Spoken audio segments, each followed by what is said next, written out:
So last we left off, I was got a plane ticket for my friends in Toronto back to Alberta to kind of finish my travels. So I went back out and ended up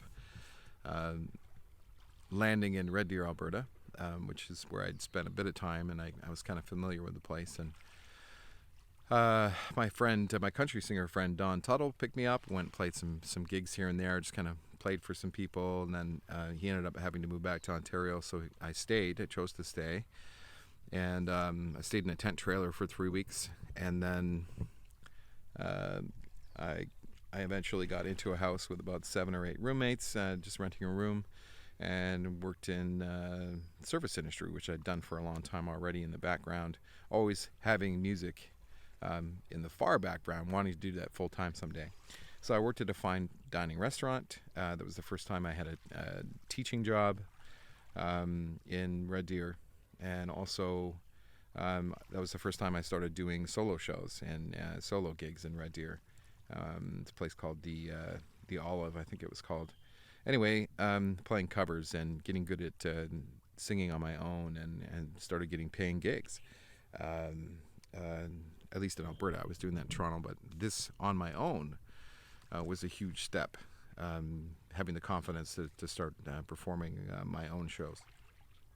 So from there, my sister found out in Ontario I was having a baby, so she was missing me, and I'd been traveling for a really long time, so I decided to move back.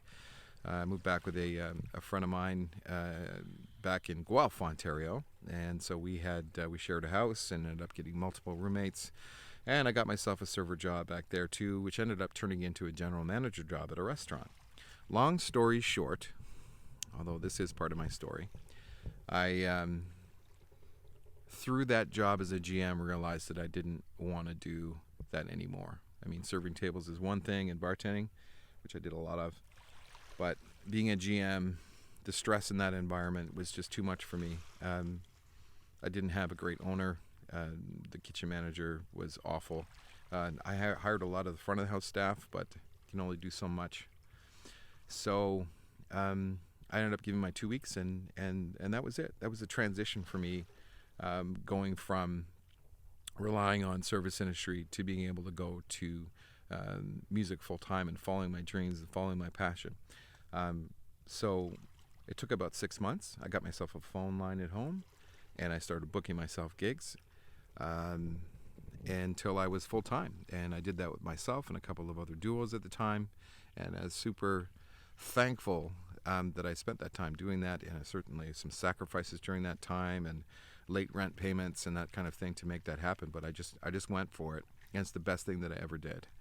And then from Guelph, I was there for a couple of years, and part of that scene, and then kind of started playing all over Waterloo region, where I grew up in Cambridge, Ontario, and then ended up moving to a house. I had an opportunity for a house, a small little house in Breslau, which is in that region.